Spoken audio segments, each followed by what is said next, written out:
Amigos, ¿cómo están? Bienvenidos a una edición más de Informe Semanal, un espacio que presenta los mejores reportajes y notas del equipo periodístico del Canal del Congreso.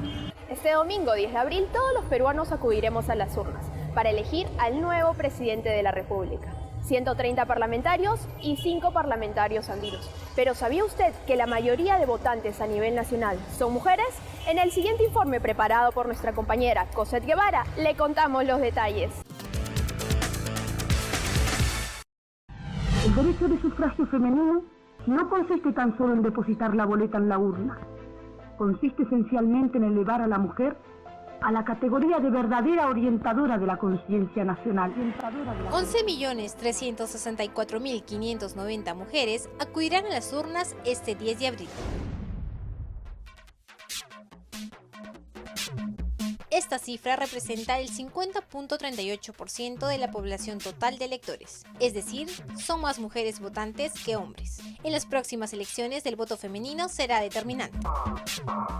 Bueno, creo que tenemos que comenzar por el hecho de que las mujeres somos más del 50% de la población nacional y más del 50% de la población electoral. Entonces, ¿cuánta influencia tenemos? Si es que todas las mujeres nos pusiéramos de acuerdo, en realidad podemos definir el resultado de una elección. Y aunque no estuviéramos totalmente de acuerdo, todas juntas por una misma opción, tenemos la cantidad suficiente de votos para que el resultado sea determinante, ¿no? Han transcurrido 60 años desde que las peruanas votaron por primera vez en las elecciones presidenciales. El Congreso Nacional aprueba el proyecto de ley otorgando los derechos cívicos de la mujer. Este histórico acto fue decisivo en el avance por la igualdad de derechos en el Perú. Sin embargo, el cambio fue lento en comparación con otros países de Latinoamérica. Chile, Ecuador y Bolivia ya lo habían hecho. Pensamos que la soberanía debería radicar en los pueblos. Pero en esa época no se entiende como partícipe de esa soberanía a la mujer, sino solamente a los varones, y no todos los varones, sino solamente ciertos sectores sociales. En la Asamblea Constituyente de 1931 y 1932, donde se discutió por primera vez el tema del voto femenino, los argumentos para negar el derecho del sufragio a las mujeres iban desde que no tenían la misma capacidad mental que los hombres o que eran muy sentimentales y que debían afianzar sus virtudes en el hogar. Otro argumento en contra fue que podrían generar la destrucción de la familia. Se decía que si intervenían en la política, se generaría abandono de hijos, separación, divorcio, etc. Estos fueron los principales argumentos por el cual se negó el voto femenino. Sin embargo, esto tuvo un atisbo de victoria, ya que las mujeres podían votar en las elecciones municipales. Pero en la práctica, la ley se hizo humo, ya que las elecciones municipales recién se restituyeron en 1963 durante el primer gobierno de Belaúnde. 7 de septiembre de 1955, el Congreso de la República aprueba el proyecto de ley otorgando los derechos cívicos de la mujer. Fue recién en 1955 cuando Manuel Odría promulgó la ley del voto femenino. Algunos historiadores dicen que fue una jugada política para no quedar como antidemócrata. Y fue así que un 17 de junio de 1956, las mujeres por primera vez acudieron a las urnas. Pero en aquellas elecciones, las mujeres no solo podían elegir, sino también fueron elegidas una senadora y 8 diputadas. Sin embargo, este triunfo femenino no fue completo, ya que en las primeras elecciones solo podían sufragar mujeres letradas y que tenían un perfil determinado. Fue recién en la Constitución de 1979 se incluyó ese derecho a la mujer indígena no letrada y el reconocimiento del derecho al voto para todos por igual.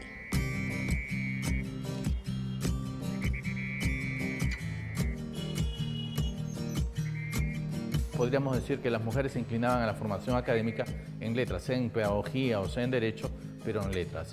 Y las inquietudes legislativas de aquellas primeras parlamentarias giraban en torno a la educación, a la atención de la mujer, a los derechos de la infancia, esencialmente. Sigo cruzando ríos, andando selvas, amando el sol, cada día sigo sacando espinas de lo profundo del corazón. Mucha agua ha pasado bajo el puente desde entonces. Y si bien es cierto, ha habido otros importantes cambios en la política favoreciendo a la mujer, como la ley que estableció la cuota de género para promover mayor presencia de la mujer en órganos de representación nacional como el Congreso de la República, Sin embargo, sigue existiendo algunas limitaciones y prejuicios contra la mujer. Creo que es bueno reconocer que las organizaciones no se han conformado con el 30% obligatorio de cuota de género, pero también creo que el trabajo en adelante debe ir no solamente al cumplimiento de la cuota, sino a la calidad. El acceso a cargos de elección popular en los comicios regionales del 2014, solo una mujer llegó a ser presidenta regional. En las elecciones generales del 2011 se eligieron una vicepresidenta y 29 mujeres congresistas, que representan el 21.5% del total de parlamentarios. Con ello, estamos por debajo del promedio de participación de la mujer en los parlamentos de Latinoamérica, que en su mayoría supera el 22.3%. ¿Qué cambios sustantivos deberían producirse en el país para incrementar la participación de la mujer en la política? Personalmente considero que estos logros de la mujer en espacios de decisión en el ámbito político se van a dar tarde o temprano, pero si no unimos, enlazamos las cuotas con la alternancia, todavía las mujeres van a ocupar espacios de relleno en las listas parlamentarias. Hay que corregir el tema de alternancia, hay que mejorar el tema de cuotas y además hay que animar a la mujer a participar políticamente desde el gobierno local. La mayoría de dirigentes femeninas en los comedores populares, en los vasos de leche, son mujeres. El tema es que los partidos tienen que darles representación para que puedan llegar al municipio y corregir lo que conocen en su día a día. También depende del elector de poder confiar mucho más en las mujeres. Y de hecho, cuando lo hacen, cuando lo piensan, dicen, sí, mujer, porque es más transparente, es más responsable, no te viene con floros, discursos, no te suele mentir. Sin embargo, al mismo tiempo tenemos el otro lado que somos a veces muy machistas. Entonces, es poco a poco una educación que se tiene que ir dando dentro de la población. El trabajo continúa y hay mucho por hacer para lograr la llamada igualdad de género. Lo que sí es claro es que en estas elecciones o en futuras habrá una presidenta mujer. Y eso será parte de la historia del desarrollo, progreso y crecimiento de la mujer y por ende del país. Será el reflejo del cambio en nosotros como peruanos.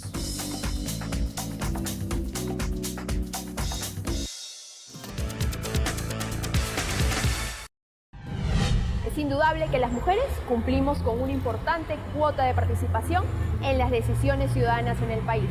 Ahora vamos a una pausa y volvemos con más información. Continuamos con Informe Semanal. La Comisión del Congreso de la República se apresta a debatir un interesante proyecto de ley que plantea otorgar crédito fiscal a las empresas que donen alimentos, a las entidades benéficas o instituciones de bien social. Adelante con el informe.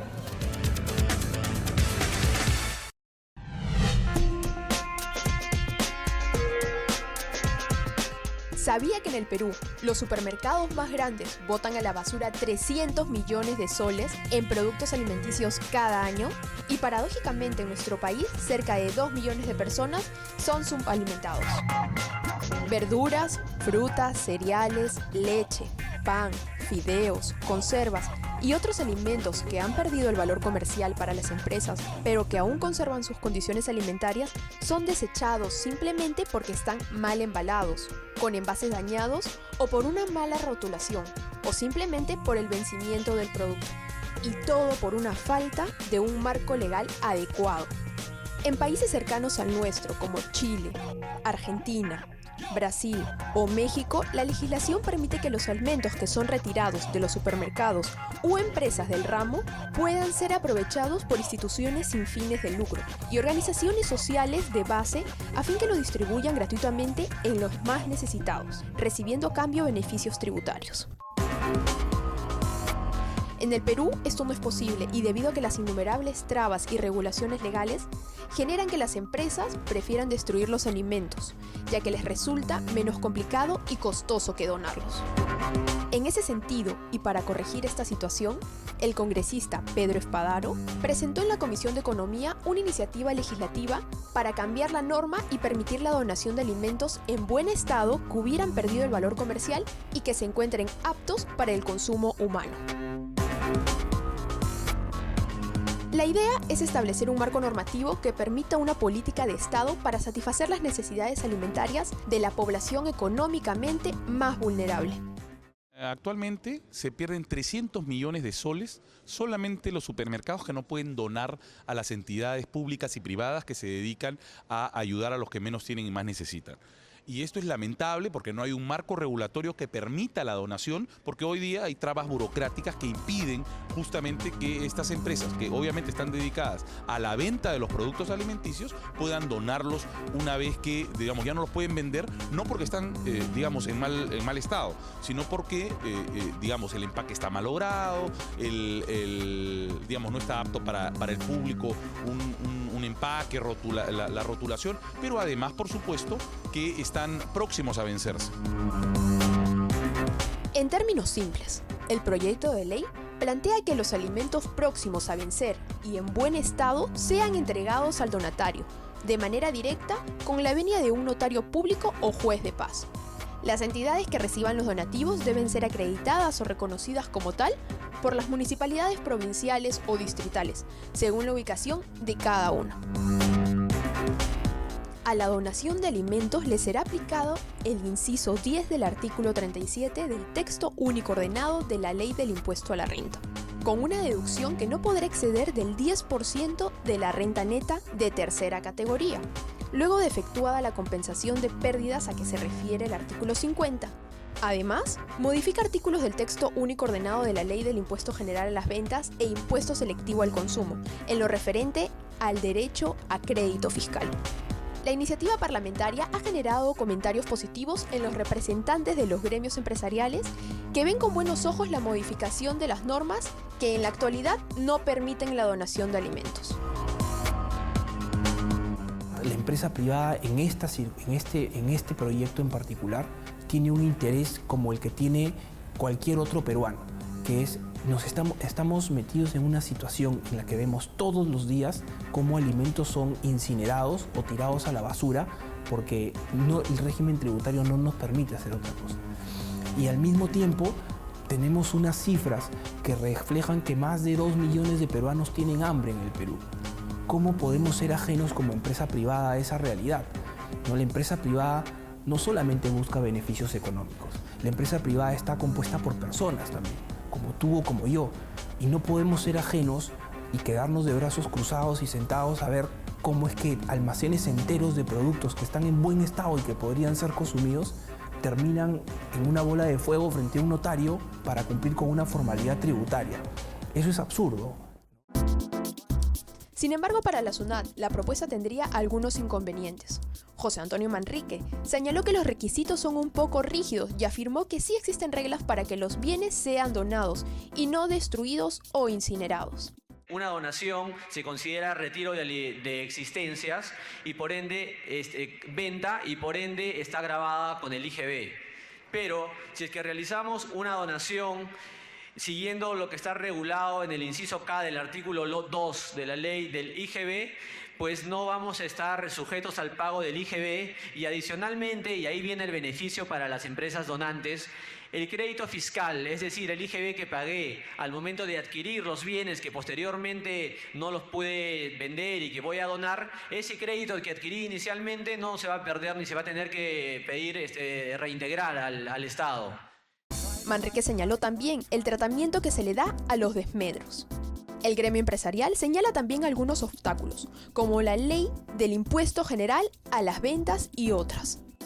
Mira, el cambio normativo que se requiere es un cambio normativo que pasa básicamente por 3 aspectos, ¿no? Lo que te dice la ley del impuesto a la renta, que es lo primero que hay que cambiar, es que una empresa, para poder deducir esas donaciones que realiza, no puede hacerlo hasta por más de 10% de su renta neta. El segundo cambio que es importante es que cualquier donación que se haga se tiene que incentivar, ¿no? No puede estar desfavorecida por el régimen tributario, y eso es lo que pasa a nivel tributario con el IGB, por ejemplo, ¿no? La norma actual de IGB establece que las donaciones están gravadas con IGB. De manera que si una empresa quiere donar un producto, a pesar de que no recibe un ingreso a cambio, no recibe IGB, tiene que pagarle IGB al Estado. Y el tercer cambio importante, que es el que logró revolucionar esto a nivel internacional desde el año 1996 en Estados Unidos, que es lo que se conoce como la ley del buen samaritano, que es liberar a los donantes de responsabilidad por los productos que donan, salvo casos de dolo o negligencia grave.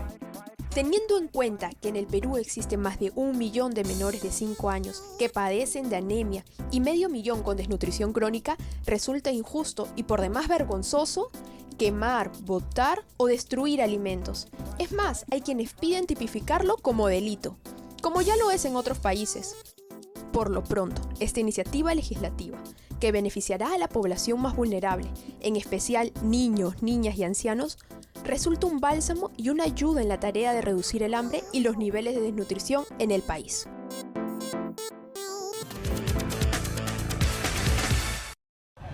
De convertirse en ley, esta iniciativa legislativa sin duda beneficiará a un sector vulnerable de la población, en especial niños, niñas y ancianos.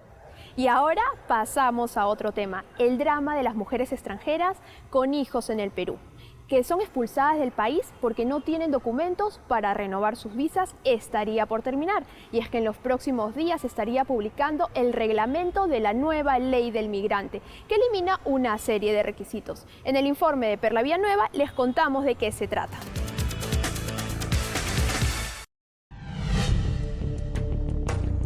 Fue muy duro, ¿no? Porque empieza, como decir, una gran pesadilla encontrarse con una realidad en un país que llegaste con tal vez con ilusiones o cosas y que al final encuentras es nada, ¿no? Estoy en una situación así totalmente desesperante porque estoy preocupada por mi hijo, cómo voy a pagar su universidad y darle de comer. Extranjeras que se casaron con peruanos y luego de un tiempo, tras sufrir maltrato físico y psicológico, fueron abandonadas sin poder regresar a su país. Hace 19 años en mi país, en Rusia, en Moscú, me casé con un peruano. Después de poco hemos venido acá con mi hijo y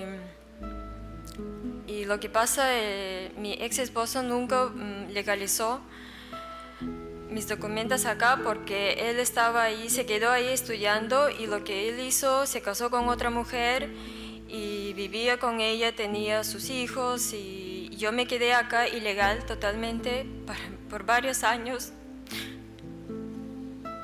y hace ese tiempo era muy joven y no entendía nada. Milena no ha podido regresar a Siberia con su hijo peruano y tampoco tener la residencia. Hace un mes ya cumplió 18 años y esperé tanto para tener mi residencia, pero hace poco antes que él cumpla 18 años descubrí que esa ley no funciona.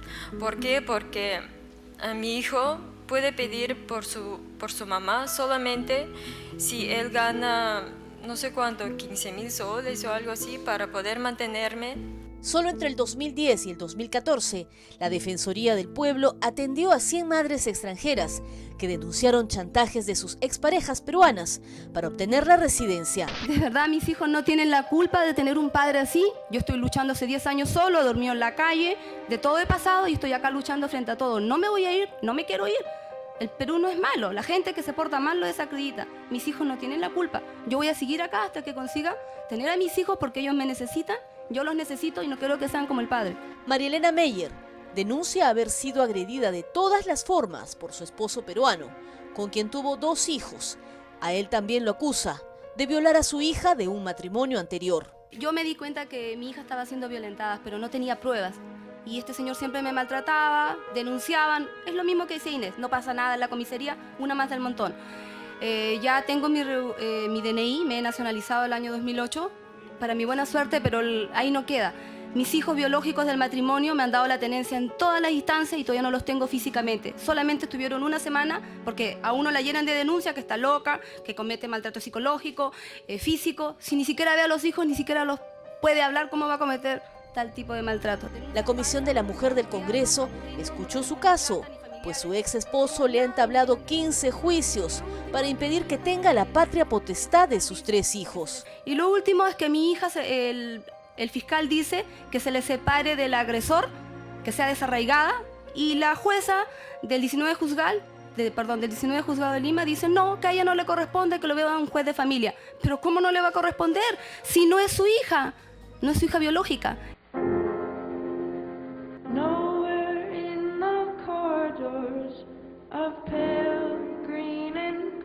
La organización Madres Migrantes Maltratadas denunció la situación de estas mujeres, a las que no se les reconoce el derecho de residir en Perú, pese a tener hijos peruanos. Por si fuera poco, la mayoría ha sido denunciada por sus exparejas. Nosotros como mujeres extranjeras somos mucho más vulnerables porque no tenemos hogar, no tenemos casa, no tenemos familia, ni a las personas que están cerca no las aceptan como vínculo familiar. Y además que las mismas instituciones del Estado participan en el maltrato de la mujer, como la Fiscalía, como las comisarías, el Poder Judicial. El Ejecutivo ha promulgado una nueva ley de migraciones que elimina requisitos administrativos para renovar la residencia de extranjeros, sin antecedentes policiales o con vínculos familiares con peruanos.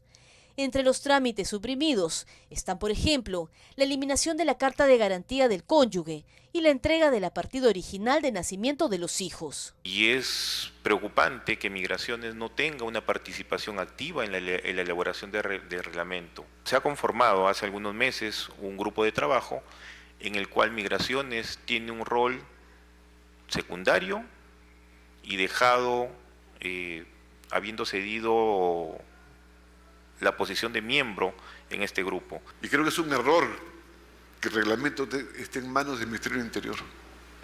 Yo pido que pase a Migraciones y también a la Cancillería. Y es que falta el reglamento de la ley del migrante. Según la Oficina de Migraciones, hay 99.510.000 extranjeros con residencia regular renovable en Perú, ya sea por trabajo, estudios o lazos familiares. De este grupo, 31.896 son mujeres. Sin embargo, no existe registro de las madres en situación migratoria irregular. Lo único que hemos hecho es nacer en otro sitio. Somos mujeres y no podemos seguir permaneciendo en un país totalmente machista, cuyas instituciones parecen xenófobas y estuvieran preparadas y diseñadas para cada día atropellar y violar los derechos de nosotras como mujeres extranjeras. El Ministerio de la Mujer atendió 81 casos de violencia contra madres extranjeras durante el 2015, un 38% de casos en Lima. 29 denuncias fueron por violencia física, 47 por violencia psicológica y 5 casos de violencia sexual. Me ahogo, esto me ahoga. Él me ha ahorcado. En septiembre del año pasado, él a mí casi me mata. O sea, a él no le importó que yo tengo un problema en la tiroides. La prevención integral de la violencia de género en las mujeres migrantes, así como una política pública para la eliminación de barreras sociales, culturales y económicas, es un anhelo de este grupo de mujeres que representa a miles de migrantes maltratadas que por miedo o vergüenza no se han atrevido a revelar su situación. Ellas sueñan con encontrar la justicia en el Perú.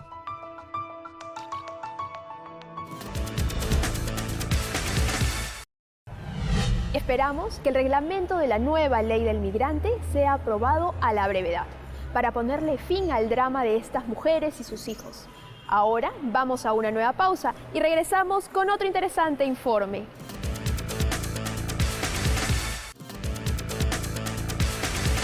Pese a que se dijo que la presencia del fenómeno del Niño en nuestro país no tendría consecuencias fatales, esta anomalía climática ha generado serios daños materiales y económicos. La Comisión Especial de Seguimiento al Fenómeno del Niño ha presentado un primer informe sobre su labor. Rocío Martínez nos cuenta más en la siguiente nota.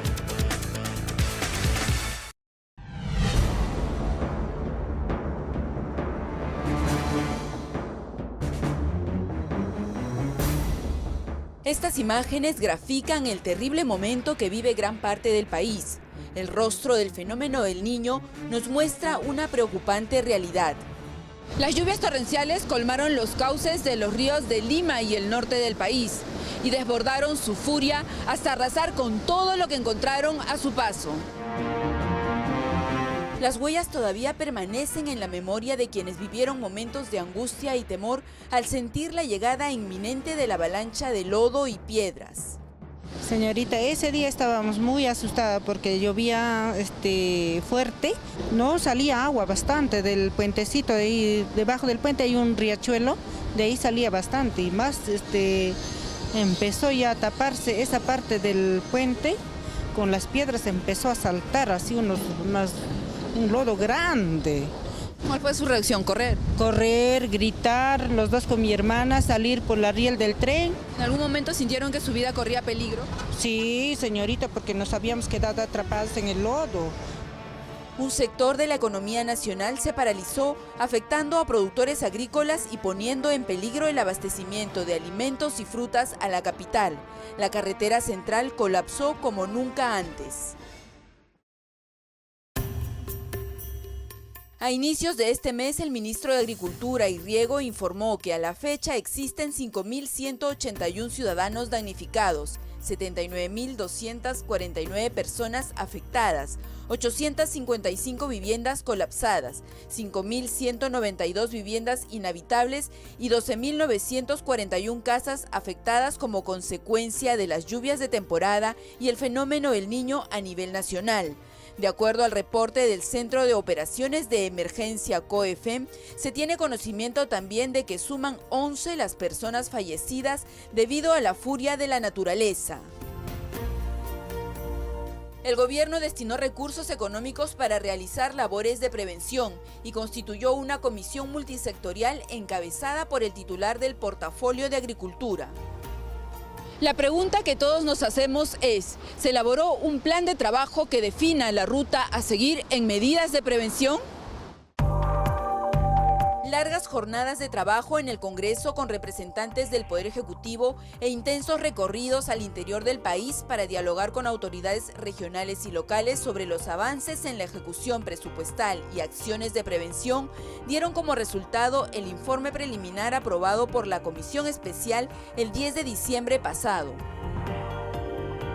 La primera conclusión revela que el Consejo Nacional de Gestión de Riesgo del Fenómeno El Niño, CONAGER-FEM, aún no ha aprobado el plan de acciones multisectoriales ante la probable ocurrencia del fenómeno El Niño y la temporada de lluvias 2015-2016. Sin embargo, es el documento de referencia con el que se viene trabajando.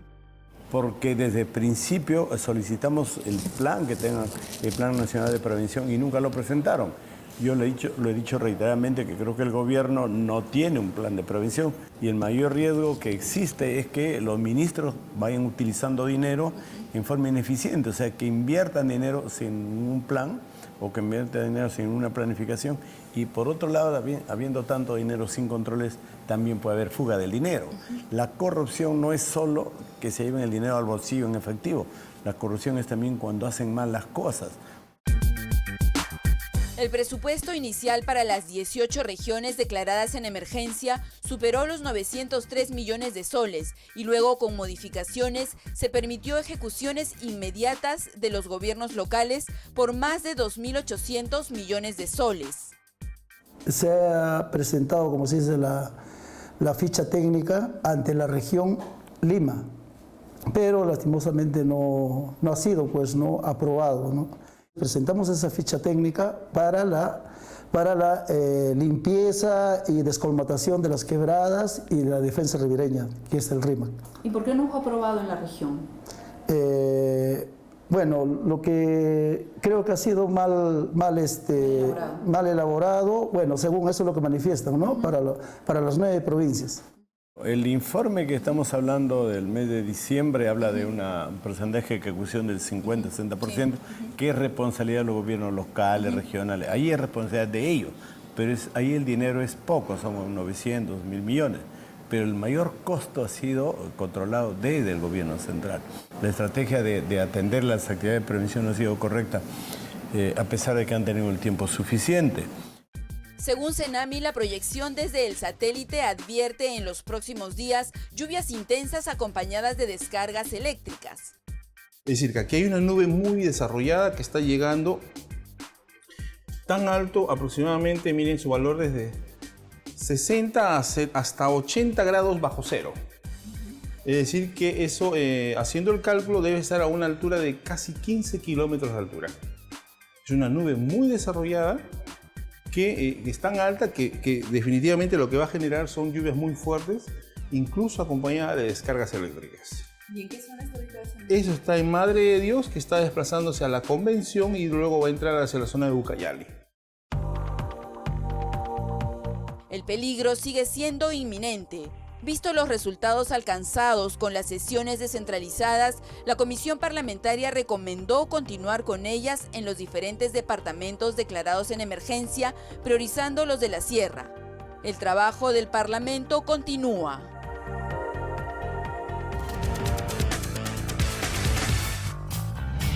Bien, eso ha sido todo por hoy. Y recuerde que este programa se emite los sábados al mediodía y domingos a las 6 de la tarde. Y si desea más información puede ingresar a www.congreso.gov.p o seguirnos en Facebook, Twitter y YouTube.